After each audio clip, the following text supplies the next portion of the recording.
chapter, the first 10 verses. Jesus has been healing. He healed the blindness of a beggar near Jericho a little earlier in the 18th chapter. Healed him of physical blindness. And today it's a different kind of blindness that he is working through with the people that were before him. And we will get into that as we go forth. He entered Jericho and was passing through it. A man was there named Zacchaeus. He was a chief tax collector and was rich. He was trying to see who Jesus was, but on account of the crowd, he could not because he was short in stature. So he ran ahead and climbed a sycamore tree to see him because he was going to pass that way. And when Jesus came to the place, he looked up and said to him, "Zacchaeus, hurry and come down, for I must stay at your house today." So he hurried down and was happy to welcome him.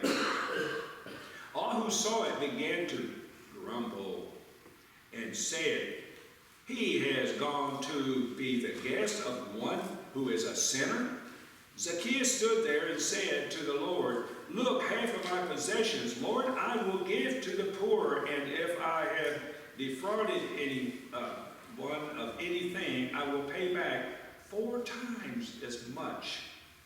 Then Jesus said to him, "Today salvation has come to this house, because he too is a son of Abraham. For the Son of Man came to seek out and to save the lost." The word of the Lord. Well, how totally shocking can it be? What will happen next? We have Jesus who has invited himself to the home of a sinner, an awful man it was. Zacchaeus is not just a tax collector, he is the chief of them. Zacchaeus is not just a sinner, he is a sinner in chief. The people of God left no place in their lives for such a man who probably enriched himself at their own loss themselves. And his way of life had caused them to exclude him entirely from their presence, wanting to have nothing to do with him. So, wouldn't you be wondering too? Wouldn't I be wondering a little bit, what about this Jesus? Is he for real? If he's for real, he's certainly going to eat with some good people, isn't he? Jesus is nearing the end of his journey to the cross, and it's a time to announce, not just to Zacchaeus, but all of us, these are the words: "Today salvation has come to this house, because he too is the son of Abraham." How totally shocking can he get after all of this? The authorities tell us. Jesus picks the most unlikely candidate to shock them into a whole nother way of being, to lift up in the special way the hearts of people, if they are willing to be open to what he has to say. So, do we recognize that we too are sinners, and that the Pharisees and all the authorities were also sinners as well, whose next job is to experience Christ and to share the need to separate ourselves from others who may not look like us, act like us, but who have warm hearts, who are searching and seeking out the way to Christ. There's one takeaway, I think, that we have here that I want for us to have, and that is this in the story of Zacchaeus. Zacchaeus had a focused mind, so focused that no one was going to deter him. In fact, he would go to any lengths to see Jesus. And he even went to a sycamore tree. Any of you have ever started a business? Any of you have had a graduate degree that you're trying to finish up your thesis, and it's just everything was going against you? You still stayed focused. A friend of mine in ministry several years ago was working very slowly on his doctoral thesis. You know what his doctoral thesis was? It was about the book of Job. And he says, you'd be surprised how little there is out there about Job that I could put in this, 50 or 100 page document. So we have those kind of times in our own lives.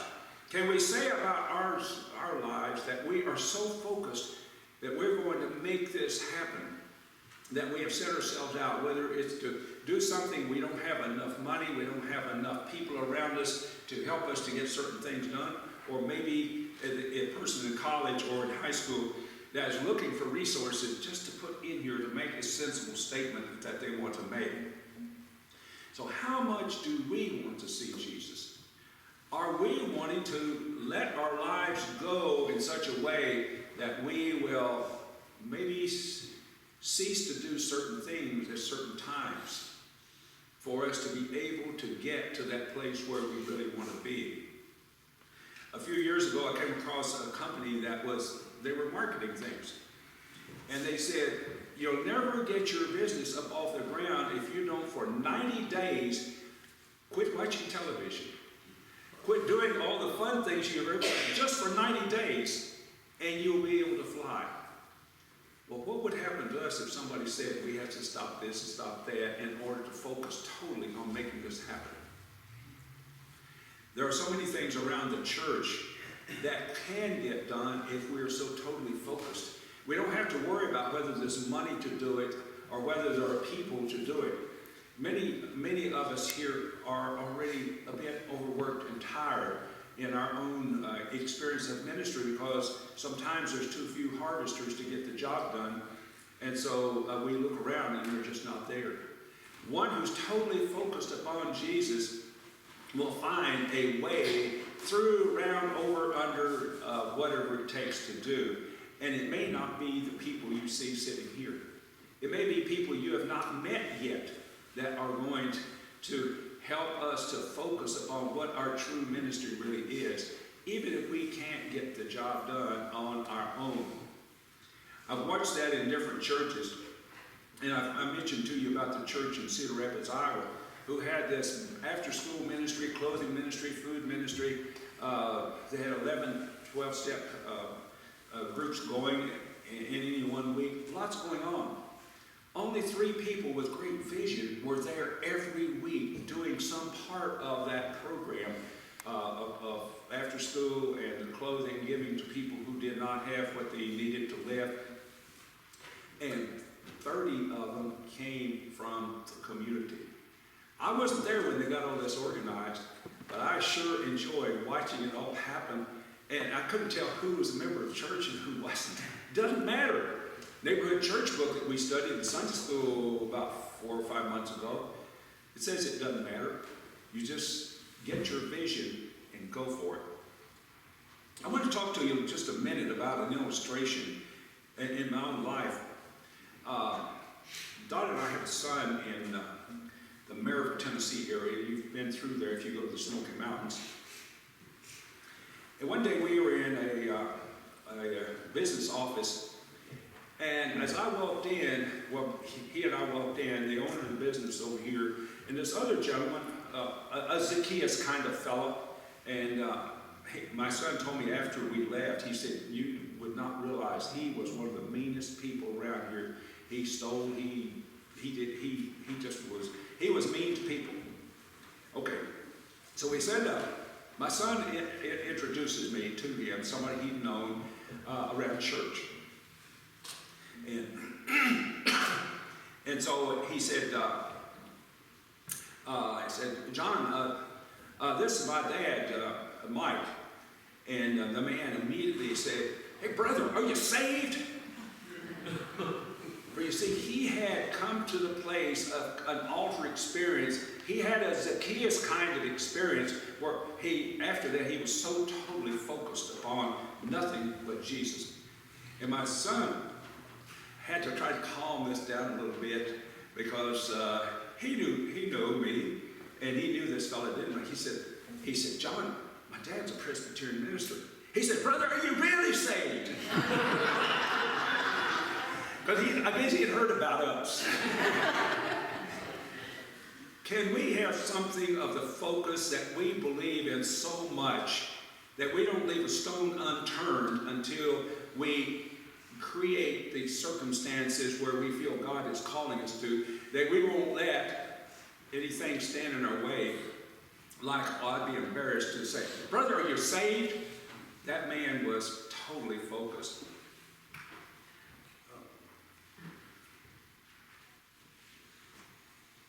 Anyway, the encounter, I had some laryngitis this week. The encounter really humbled me. It caused me to think, that this man having not known me, but was inviting Christ to me anyway. Now we, in our Presbyterian ways, we want to kind of size everything up to make sure we're not duplicating what somebody else had already done. So we're not going to ask them, are they saved?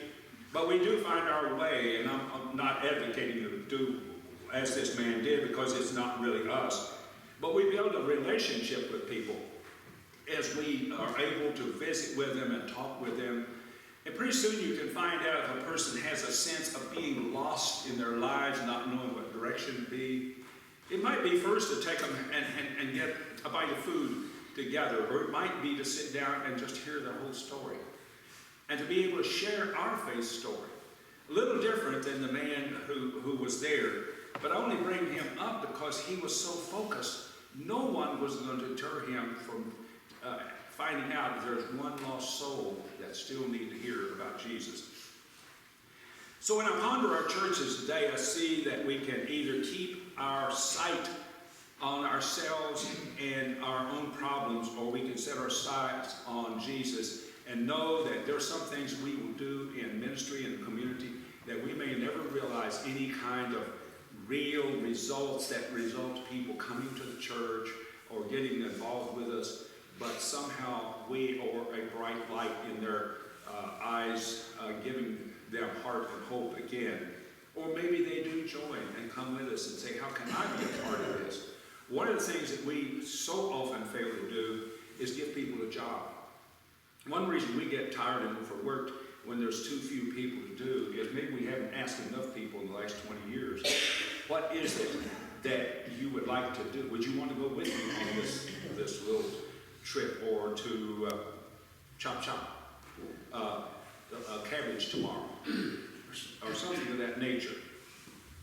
Let us ponder our own situation. Do we, in our own church, look at the obstacles before we look at the opportunities and the possibilities? In Christ, there is no obstacle that cannot be overcome if we are totally focused. Do we worry too much because there's not enough money? There was a stewardship campaign several years ago. It was not in a church I served, but I heard a minister tell the story. And I don't know if it was true or not, but it makes a good point. It seems that this pastor was up telling the congregation they were getting ready to build this addition to their church wing, and they really didn't, the money just had not been coming forth with the pledge. So he got up one Sunday and he said, I've got good news and bad news. The good news, there's plenty of money to get this building going and done. The bad news is still in your pockets. And that's not exactly where I want to go with things, except to say part of our potential of who we are, with money or talents or time, is it's still in our hearts, not touching the ground where we can get a run at it and make it work. And so do we worry that there's too few of us, or that some of us are too old? Years ago, when I was 50 years old, people who were in their 70s said, I've done my part, the young can take over here, and I'll just come to church. Today, that's not the case, is it? Because we were 50 once, and we keep getting older, and we need to be able to encourage and hearten those who could not see over your shoulders and heads the picture of Jesus down here, and help them to come forth. So I guess we could say that while we are working through our thought processes over our maybe victimhood, or against the judgments that we make, or the criticisms that we make, when we need to be able to find a way to reframe that whole situation and help people to be lifted up. today came for Zacchaeus. Got there, and he knew Jesus was there, he just couldn't see him. He seized the moment. And that's where we are in our church today, is seizing the moment. Your pastor nominating committee will be revealed by you after there's an election next week. And it's not just them seizing the moment, it's all of us seizing the moment. CJ just told us how meaningful it was for cards and letters to come to she and Don. What if you wrote a card, and maybe it's funny or maybe it's inspirational, but encouraging your PNC, that they can read it, that whoever you send it to can read it to the group when they are having their meetings. Maybe they need to lighten up a little bit because it looks like a daunting task. The right card at the right time might make a difference for them. So what lengths would we go to in order to catch sight of Jesus? I mean, like my son's friend, are you really saved? Can we say that we are so caught with that fire that we can't keep it back and that we've got to do that? Sometimes when we're in committees and we're in the structured world that we are as mainline churches, we think for months and years before we accomplish certain things or make decisions to do. We don't have to do that. We can become so laser focused that we get done. At communion, we are invited to focus upon the call that Jesus has waiting for us. Your pastor nominating committee, when they are in focus, are not going to be looking at what is it I want in a pastor? What is it we want? But it's what is God looking into hearts of those candidates and joining up with our hearts that person and we finally get together. And it's amazing. It's more that than it is for what we want going into it. The hardest thing that pastor nominating committee members, and some of you have served before, have to get acquainted with is the fact that we have to throw out a lot of what we thought we wanted and start listening to the others in the group, to where we begin to say, oh, I hadn't thought of it that way. So we have to let go of our preconceived notions and hear what the rest of the 6 other people, and that's how many will be electing, 6 other people plus 1. And what is it in the heart of each person? It might be the youth, it might be the oldest person or someone in between that says the one thing that really clicks. This table is not just any table, it's a table set for us, a feast of all feasts, that we might come and find that focus. It's a sign that Jesus is with us even now. Now, one commentator ended his thought with, what outrageous news! A camel has just passed through the eye of a needle. That's Zacchaeus, and that's us when we get that first real glimpse of Jesus. Amen. Well, I want to tell you, we delved into it this morning, and we're going to really be delving into it next week. Debbie, can I tell them what the title is? Well, I think we might have a glitch now. Bells are playing, there's no room for us to do our stuff, so we might need to postpone. Oh, really? Or not. We'll see. I don't know. Okay. Bells, all there, some of the stuff we have to do may not be run. Okay. But you can tell them, because it's not next week, it'll be right after that. Okay, I didn't get that word. Well, anyway, what it is, we've been studying Matthew 25. And the youth and adults who have been a part of the discussion that Debbie has led us into, past and beyond the Sunday school class, is going to be putting out, I guess you say, where the rubber hits the road is one way you can put it. And I'm really looking forward to it. So it may be another Sunday, next Sunday or two. Okay, I won't ask more questions, learn more. But anyway, I really want us to be able to be participating in that event, and we'll let you know more.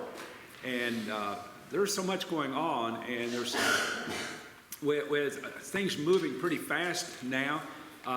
We all have a place to be.